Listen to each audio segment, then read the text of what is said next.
다시 말해, 2명 이상의 사람들이 같은 목적으로 한 방향을 바라보면서 그 목적을 이루기 위해 모인 집합체가 바로 조직입니다.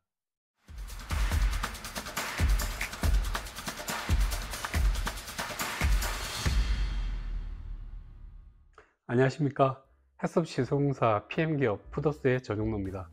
저희 채널을 시청하시는 분들 대부분이 지금 해썹 인증을 위해 시설공사를 준비하고 계신 분들일 거라 생각합니다.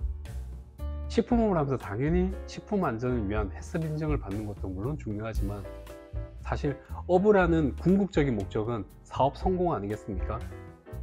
근데 이 사업 성공이라는 의미가 만약 큰 돈을 버는 것만이 아니라 저마다 다르게 부여한 어떤 가치의 성과로 설명할 수 있겠지만, 그리고 성공이라는 이 결과를 어떻게 해야 될까요?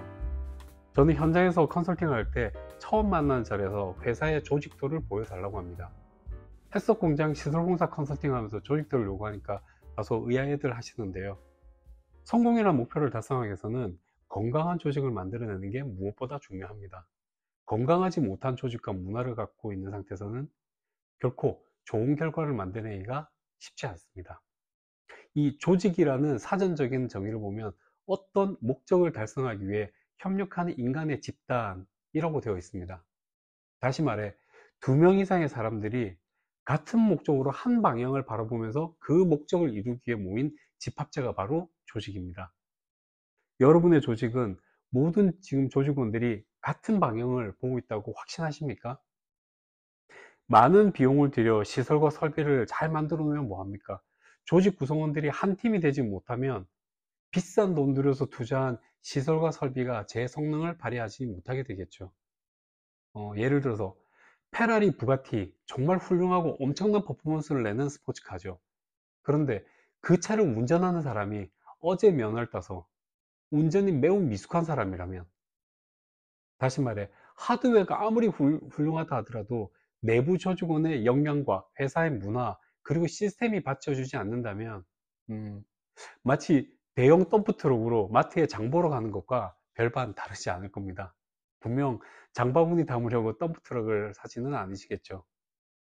중소규모의 기업일수록 직원들 개개인의 장점을 아주 극대화시켜서 갖고 있는 역량을 이끌어낼 수 있는 그런 시스템이 회사 내에 갖춰져 있어야 합니다. 그래야 하루하루가 다르게 성장하는 자신의 모습에서 만족을 하게 되고, 그렇게 되면 회사에서 일하는 게 정말 행복해지고 즐거워지게 됩니다. 이런 행복하고 즐거운 마음으로 일하는 그런 건강한 사람들 모여서 조직을 꾸려야 회사도 구성원과 함께 이렇게 발전해 나가게 되는 거죠.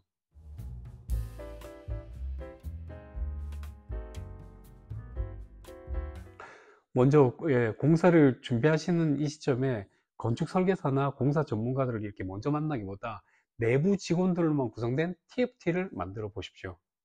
이 TFT에 들어오는 인원은 많으면 많을수록 좋습니다. 생산, 공무, 영업, 물류, 재무 파트 등 모두 부서별로 한 명씩이라도 이렇게 참여하는 게 좋습니다. 물론 대표님은 반드시 참여해야 합니다. 처음 준비하는 단계부터 많은 구성원들이 참여해서 만든 TFT를 이렇게 꾸려나가게 되면 그동안 보이지 않던 게 보이고 생각지 못했던 좋은 아이디어가 분명히 나오게 됩니다. 공장 설계는 어느 한 사람의 일방적인 의견이나 생각보다 여러 파트에서 일을 하는 분들이 함께 만들어낼 때 시쳇말로 디테일이 살아있어서 완성도가 아주 높은 결과물을 얻을 수 있게 됩니다.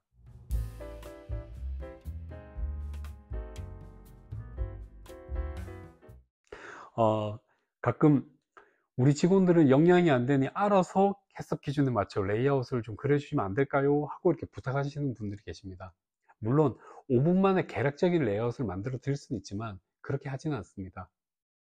저희가 레이아웃 교육을 할 때 해썹 기준과 규정들 그리고 레이아웃 짜는 방법을 먼저 교육시켜 드린 후에 틀려도 좋으니 좀 서툴고 때로는 좀 삐걱거리더라도 구성원들의 생각과 바람을 담은 그런 레이아웃을 직접 그려볼 것을 요구합니다. 그렇게 되면 해썹 인증만을 위한 형식적인 작업장 레이아웃이 아니라 구성원들이 직접 참여해서 만든 규칙이고 규정이 만들어지게 되고, 그러니 현장에서 실질적으로 지킬 수 있는 우리 회사에 꼭 맞는 그런 최상의 레이아웃이 만들어집니다. 그렇게 되면 결국 우리의 궁극적인 목표인 안전한 식품을 생산하는 해썹 시스템을 갖출 수 있게 되고, 또 어느 누가 불시에 전공을 나와도 아무 문제 없는 그런 작업장이 될 수 있는 겁니다. 사실은 이 과정에서 어쩌면 이보다 더 중요한 또 다른 걸 얻을 수 있을 겁니다. 이 협의하는 과정을 진행해 나가다 보면 그동안 회사 내에 내재되어 있던 우리 구성원들 간 또는 회사 시스템상의 불편한 부분들이 이렇게 수면 위로 올라오게 될 겁니다. 때론 묵혀있던 갈등이 격화돼서 불화로 이어질 수도 있습니다. 냉장고 속 코끼리라는 표현이 있습니다.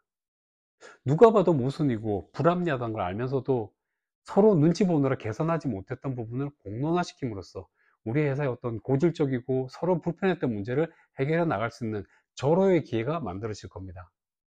앞서 질문하신 것처럼 규모가 작은 회사일수록, 그래서 인원이 적다 보니 구성원들이 늘 바쁜 그런 회사일수록 많은 분들이 참여를 하면 할수록 효과는 더 커질 수 있습니다. 좋은 게 좋은 거라고 서로 부딪히는 게 싫어서 그냥 덮어두고 피해갔던 그런 부분들을 해결해 나가는 과정을 통해서 합의가 이루어져야 한층 더 발전된 다음 스텝으로 나갈 수 있음을 꼭 명심해 주시기 바랍니다. 모든 회사가 이렇게 안을 들여다보면 크고 작은 갈등들을 다 갖고 있습니다. 우리 회사만 그런 건 절대 아닙니다. 우스갯소리로 그런 말이 있지 않습니까? 밖에서 보면 집안인데 안을 자세히 들여다보면 집구석이라고. 어느 집이든 회사든 사실 별반 차이가 없는 것 같습니다.